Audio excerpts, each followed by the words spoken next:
Finally इस डकैत को पकड़ने के लिए जयललिता ने एक एसटीएफ बनाई, यानी कि स्पेशल टास्क फोर्स। जिंदा या मुर्दा कैसे भी करके इस डकैत को पकड़ना है। ये लाल चंदन की लकड़ी में ऐसा क्या है कि उसकी इतनी ज्यादा स्मगलिंग होती है और सब के सब हद मार के उसके पीछे पड़े हुए हैं। ये विजय कुमार साल 1985 से 1990 के बीच then prime minister Rajiv Gandhi के स्पेशल प्रोटेक्शन ग्रुप यानी कि एसपीजी का हिस्सा रह चुके थे।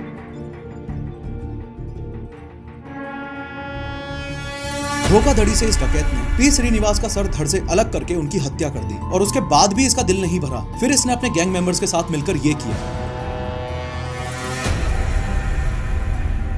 कि इस डकैत की गैंग के एक मेन गुर्गे को साम दाम दंड भेद का इस्तेमाल करके अपनी तरफ कर लिया और उसे अपना इन्फॉर्मेंट बना लिया। दूसरा जो बड़ा एडवांटेज इस बंदे के पास था वो था जनता का साथ।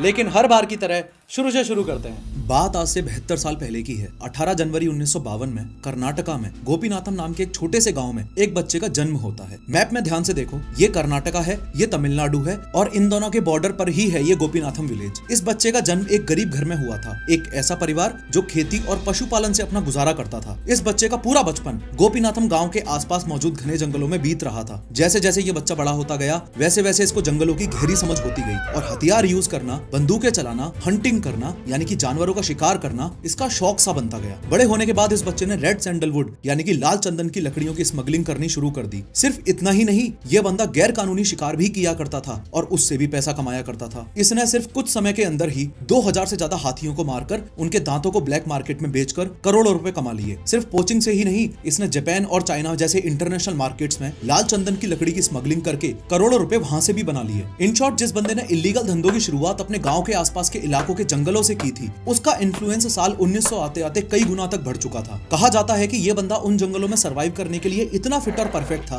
कि सिर्फ आवाज सुनकर ही बता देता था कि कौन सा जानवर आ रहा है और कितनी दूरी पर है। इन शॉर्ट, ये जंगलों की रग रग से वाकिफ था। अब ऑब्वियस ही बात है कि कर्नाटका, तमिलनाडु और केरला के जंगलों में इतना कुछ चल रहा था तो पुलिस तो शांति से बैठी होगी नहीं। पुलिस भी अपने हाथ पैर फेंक रही थी। पर मुद्दे की बात यह है कि पुलिस इस बंदे का बाल भी बांका नहीं कर पा रही थी। पूरे 30 सालों तक इसको बुरी तरह से ढूंढने के बाद भी पुलिस इस बंदे को नहीं पकड़ पाई। सबसे पहला एडवांटेज इस बंदे को यह था, चूंकि ये तीनों स्टेट के बॉर्डर्स के जंगलों में से ही ऑपरेट कर रहा था, तो एक स्टेट से दूसरे स्टेट में भाग जाता था और पुलिस अपने जुरिस्डिक्शन की वजह से या फिर एरिया रिस्ट्रिक्शन की वजह से बंध जाती थी। दूसरा जो बड़ा एडवांटेज इस बंदे के पास था वो था जनता का साथ। इन जंगलों के जिन गांवों में से ये ऑपरेट करता था, उन गांवों की पब्लिक इसको रॉबिन हुड मानती थी। बेरोजगार लोगों को इसने रोजगार दिया था।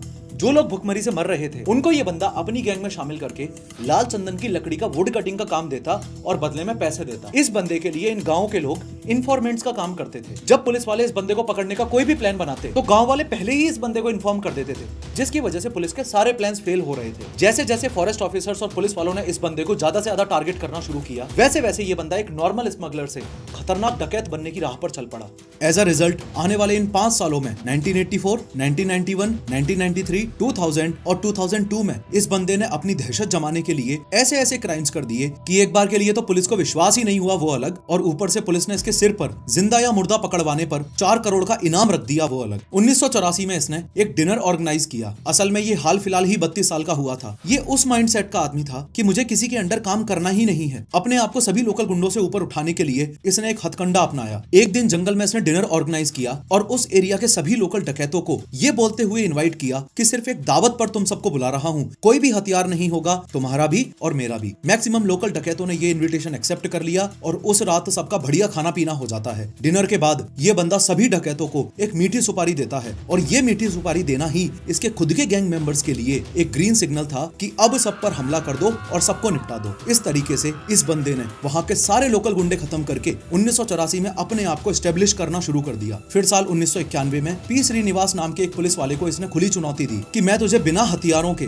जंगल में इस जगह इस समय पर मिलूंगा, अगर तुझ में दम है तो आके मुझे पकड़ ले और अरेस्ट करके जेल में डाल दे। श्री पी श्रीनिवास, वो पुलिस ऑफिसर जिन्हें कीर्ति चक्र भी मिल चुका है, उन्होंने इसका चैलेंज एक्सेप्ट किया और जंगल में चले गए। धोखाधड़ी से इस डकैत ने पी श्रीनिवास का सर धड़ से अलग करके उनकी हत्या कर दी और उसके बाद भी इसका दिल नहीं भरा। फिर इसने अपने गैंग मेंबर्स के साथ मिलकर ये किया। फिर साल 1993 में इसने 2 मेजर क्राइम्स क्राइम्स किए। सबसे पहला वाला तो ये कि अप्रैल 1993 में एक police officer Rambo Gopal Krishnan को ओपन चैलेंज दिया कि मैं इस दिन इतने बजे इस जगह पर तुम्हें मिलूंगा, अगर हिम्मत रखते हो तो मुझे आकर अरेस्ट कर लो। अब चूंकि इस डकैत ने सोसाइटी को पहले ही इतना नुकसान पहुंचा दिया था कि पुलिस एट अ टाइम इसे अरेस्ट या इसका एनकाउंटर करने के लिए रेडी ही बैठी रहती थी। रैम्बो गोपाल कृष्णन ने इस चैलेंज को एक्सेप्ट किया और अपने साथ 22 पुलिस वालों को लेकर वो इस डकैत की बताई हुई लोकेशन पर जाने लगे। लोकेशन को समझो, ये है पालर ब्रिज, जो कावेरी नदी की एक ट्रिब्यूटरी पालर रिवर के ऊपर बना हुआ है। ये आगे जो वैन चल रही है इसमें 22 पुलिस वाले मौजूद थे और पीछे इस पुलिस की जीप में रैम्बो गोपाल कृष्णन अपने 2 साथियों के साथ आगे बढ़ रहे थे। अब तक आपकी नजर अगर ना पड़ी हो तो यहाँ नोटिस करो कि ये डकैत और उसके साथी यहीं छुपे हुए थे। जो लोकेशन इन्होंने रैम्बो गोपाल कृष्णन को दी थी वहां तो ये थे भी नहीं। खैर, इधर इन्होंने लैंडमाइन लगा रखी थी और जैसे ही पुलिस की वैन ब्रिज पर चढ़ने ही वाली थी वैसे ही ब्लास्ट कर दिया। ये ब्लास्ट पालर ब्लास्ट नाम से जाना जाता है। पीछे जीप में बैठे हुए रैम्बो गोपाल कृष्णन भी इस ब्लास्ट की वजह से सीरियसली पैरालाइज हो गए थे। ये साल 1993 का पहला कांड था। अगर बात की जाए दूसरे कांड की तो इसके एरिया के जंगल के एक गांव में 2 नवंबर 1993 को इसे 8 चरवाहों पर शक हो जाता है कि वो लोग पुलिस वालों के इन्फॉर्मेंट्स हैं। शॉकिंगली इस डकैत ने उन 8 के 8 को वहीं मरवा दिया। फिर दोबारा साल 2000 में इसने कुछ अनबिलीवेबल कांड किया। इनको तो आप जानते ही हो, मिस्टर पुनीत राजकुमार, फेमस कन्नड़ा सिनेमा एक्टर जिनकी अभी 3 साल पहले ही हार्ट अटैक से मौत हो गई थी। इन्हीं के father legendary Kannada actor doctor Rajkumar को भी इस डकैत ने उनके घर में घुसकर किडनैप कर लिया था और जंगल में ले गया था। असल में उस रात खतरनाक बारिश हो रही थी और डॉक्टर राजकुमार अपने फार्म हाउस में एक रूम में टीवी देख रहे थे। ये डकैत उनके घर में घुसा और बोला, वी वांट सर। भारी बारिश में ही ये डकैत डॉक्टर राजकुमार को अपने साथ जंगल में ले गया। इस डकैत को ये था कि अगर मैं बड़े लोगों को अरेस्ट करूंगा तो उसके बदले मुझे बहुत सारा पैसा मिलेगा। इसने डॉक्टर राजकुमार को छोटे मोटे टाइम के लिए नहीं बल्कि पूरे 108 दिनों के लिए यानी कि 3.5 से ज्यादा महीनों के लिए अपने पास किडनैप करके रखा और फाइनली डॉक्टर राजकुमार को छोड़ने के बदले इस डकैत को 30 करोड़ रुपए मिले। सिमिलरली साल 2002 में कर्नाटका के एक मिनिस्टर एच नागप्पा को इस डकैत ने किडनैप किया और उनके घर से किडनैप करके उन्हें जंगल में ले गया। मिनिस्टर एच नागप्पा के बदले में इस डकैत ने अपने साथी डकैतों को जेल से छुड़वाने की डिमांड रखी। एच नागप्पा को अरेस्ट किए हुए ऑलरेडी काफी महीने हो चुके थे और फिर अचानक उनके घर पर एक कैसेट आती है। मिनिस्टर एच नागप्पा की फैमिली ने उस कैसेट को एक्सप्लोर किया तो पाया कि उसमें ये डकैत पूरा खुलासा करते हुए ये बता रहा है कि मैं भगवान की कसम खाता हूँ, मैंने एच नागप्पा को नहीं मरवाया। मिनिस्टर एच नागप्पा को जयाललिता ने मरवाया है। उसने बताया कि एक दिन पुलिस ने जंगल में आके उसकी गैंग पर हमला कर दिया और मिनिस्टर एच नागप्पा भी उनके साथ वहीं मौजूद थे।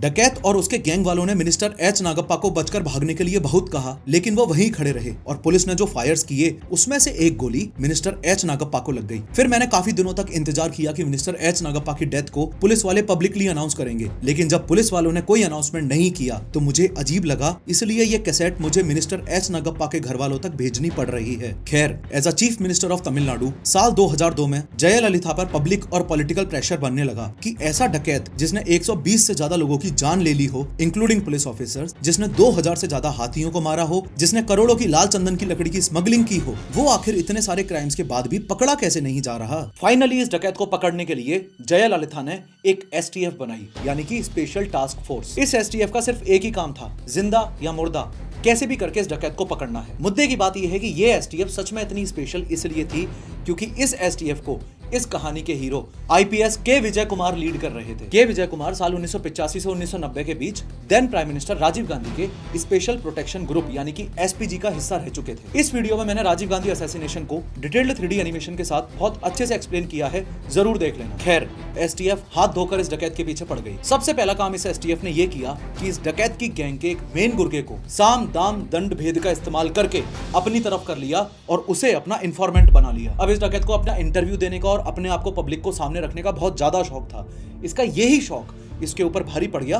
ध्यान से समझना कैसे। असल में एक दिन पुलिस स्टेशन में की गई एक मीटिंग में प्रोजेक्टर पर इस डकैत का इंटरव्यू चल रहा था और सभी पुलिस वाले इस बात पर चर्चा कर रहे थे कि इसको कैसे पकड़ा जाए। यहाँ के विजय कुमार भी मौजूद थे। के विजय कुमार ने नोटिस किया कि ये डकैत जब लेटर पढ़ रहा था तो बार बार उसको आगे पीछे करके देख रहा था, यानी कि डेफिनेटली उसकी आंखों में कोई प्रॉब्लम थी जिससे उसे शब्द अच्छे से दिखाई नहीं दे रहे थे। के विजय कुमार को यहाँ से एक आइडिया आया। उन्हें पता था कि इस डकैत का जंजाल जंगलों में तो इतना फैला हुआ है कि इसे जंगल में जाकर पकड़ना तो इम्पॉसिबल है ही, इसलिए उन्होंने सोचा कि इसकी खराब आंखों का यूज करके कैसे भी करके इसे जंगल से बाहर लाया जाए। के विजय कुमार ने एक बहुत ही सोचा समझा और तगड़ा प्लान बनाया। इस डकैत की गैंग के कुछ गुर्गे जो विजय कुमार ने अपनी तरफ कर लिए थे, उनके थ्रू इस डकैत को उसकी आंखों का इलाज करवाने के लिए मनवा लिया। फाइनली ये डकैत अपने गुर्गों पर विश्वास करके और अपनी सेफ्टी को मद्देनजर रखते हुए बाहर सिटी में जाकर इलाज करवाने के लिए मान जाता है। इलाज के लिए इस डकैत को धर्मापुरी से होते हुए सलेम आना था। क्योंकि ये सब कुछ एक प्लान था, तो असल में ना ही तो कोई हॉस्पिटल था और ना ही कोई एम्बुलेंस थी। ये एम्बुलेंस जो उस डकैत को लेने गई थी, ये भी एसटीएफ वालों ने ही अरेंज करवाई थी।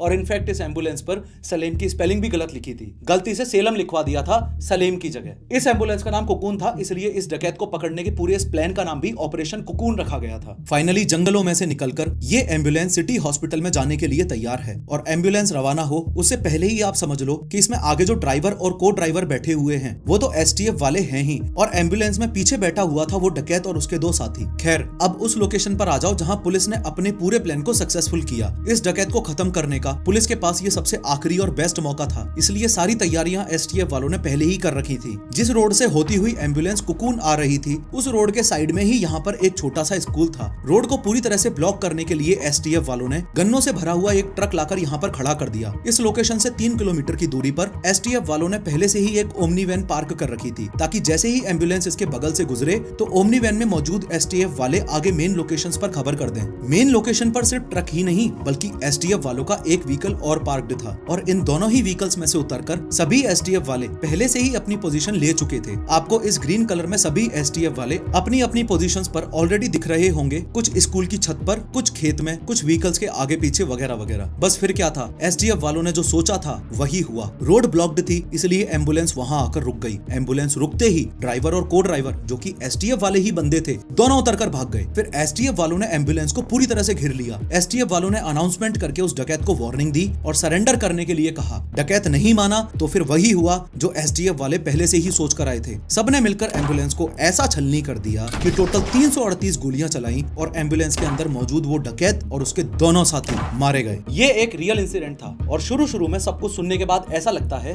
कि कहीं ये पुष्पा मूवी की रियल स्टोरी तो नहीं है, and the answer is no. ये साउथ इंडिया के सबसे बड़े डकैत वीरप्पन की रियल स्टोरी थी। वो बात अलग है कि मूवी रिलीज होने के बाद में काफी लोगों ने इस बात को क्लेम किया कि पुष्पा मूवी वीरप्पन की लाइफ पर बनी हुई है, वही ड्रेसिंग, वही स्मगलिंग के cases etcetera etcetera. In fact Andhra Pradesh foresters ने तो पुष्पा मूवी के खिलाफ विरोध भी किया था, ये बोलते हुए कि वीरप्पन ने समाज को बहुत ज्यादा नुकसान पहुंचाया है और उसके कामों को यंगस्टर्स के सामने पुष्पा मूवी के थ्रू हीरोइक तरीके से प्रेजेंट करने से सोसाइटी में एक बहुत ही गलत मैसेज जाता है। अब पर्सनली मेरे लिए एक सवाल जिसने काफी लंबे समय तक मेरे दिमाग के अंदर घर बनाया वो ये था कि भले ही पुष्पा मूवी की स्टोरी हो या फिर वीरप्पन की स्टोरी हो, ये लाल चंदन की लकड़ी में ऐसा क्या है कि उसकी इतनी ज्यादा स्मगलिंग होती है और सब के सब हद मार के उसके पीछे पड़े हुए हैं। इस बात में कोई दो राय नहीं है कि लाल चंदन की लकड़ी सेक्सुअल डिजायर बढ़ाने में हेल्प करती है, लेकिन सिर्फ ये एक रीजन नहीं है इसकी डिमांड के पीछे। बाकी रीजंस को भी अपन समझें उससे पहले आप ये समझो कि ये लाल चंदन की लकड़ी का एक लॉग है। पूरी धरती पर ये पेड़ मेजरली साउथ इंडिया में ही शेषाचलम के जंगलों में पाए जाते हैं। इंडिया लाल चंदन के पेड़ों का सबसे बड़ा एक्सपोर्टर है और हजारों करोड़ों का माल एक्सपोर्ट करता है। ये बात कहना बिल्कुल गलत नहीं होगा कि धरती पर उगने वाला ये लाल चंदन सोने से कम नहीं है। पहले तो ये समझो कि इस पूरे लॉग की ही इक्वल डिमांड नहीं है। ये जो आउटर पोर्शन है ये तो बार्क है, इसके अलावा 2 मेन पोर्शंस और हैं। अंदर ये जो ऑफ व्हाइट कलर का आपको दिख रहा है इसे बोला जाता है सैपवुड, और ये जो अंदर लाल कलर का आपको दिख रहा है इसे बोला जाता है हार्टवुड। बस ये हार्टवुड ही मेन चीज है, यही ज्यादा बिकती है, इसकी ही डिमांड है। हार्टवुड की ये सिर्फ 15 से 23 सेंटीमीटर की गर्थ बनने में ही, यानी कि सिर्फ इतनी सी चौड़ाई बनने में ही 18 साल लग जाते हैं। सिर्फ पिछले कुछ सालों में ही नहीं बल्कि सदियों से ही लाल चंदन के पेड़ की डिमांड रही है। साल 1792 में टीपू सुल्तान ने इस पेड़ को रॉयल ट्री का नाम दिया था। लाल चंदन के पेड़ में बहुत सारे मिनरल्स भी मिलते हैं। लाल चंदन की लकड़ी जापान और चाइना में म्यूजिकल इंस्ट्रूमेंट्स बनाने में भी काम आती है। लाल चंदन की लकड़ी एक्सपेंसिव फर्नीचर्स बनाने में भी यूज आ जाती है। लाल चंदन की लकड़ी से बनी हुई एक चेयर 10 लाख रुपए की पड़ती है। लाल चंदन की लकड़ी में मेडिसिनल प्रॉपर्टीज भी होती हैं। डायरिया, लीवर की बीमारी और खून की बीमारियों की दवाइयों में भी यूज होता है। लाल चंदन का यूज एफ्रोडीसियक्स में भी होता है। एफ्रोडीसियक का मतलब होता है कोई ऐसी चीज जो सेक्सुअल डिजायर को बढ़ाने या स्टिमुलेट करने में मदद करे। लाल चंदन की लकड़ी स्किन स्मूथ बनाती है, पिंपल्स को ठीक करने में, जले हुए को ठीक करने में,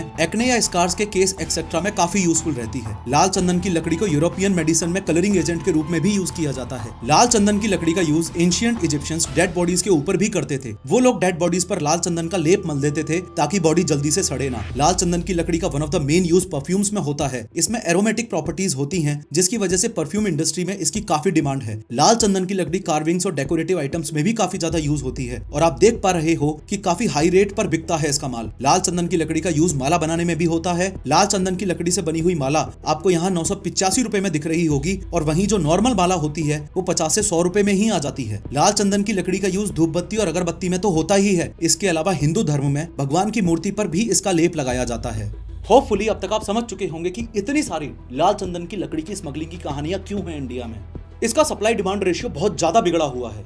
एक पेड़ को रेडी होने में 20-30 साल लग रहे हैं, इसलिए सप्लाई तो कम है, लेकिन इस लकड़ी के फायदे इतने ज्यादा हैं, इसलिए डिमांड ज्यादा है। As a result of this, सिर्फ 1 टन की लाल चंदन की लकड़ी की कीमत 50 लाख रुपए से 1 करोड़ रुपए तक पड़ जाती है। खैर, इस 3D एनिमेटेड वीडियो में मैंने बताया है कि सर रतन टाटा को स्कूल छोड़ने और लेने जो रोल्स रॉयस आती थी, वो कभी भी उसका इस्तेमाल क्यों नहीं करते थे।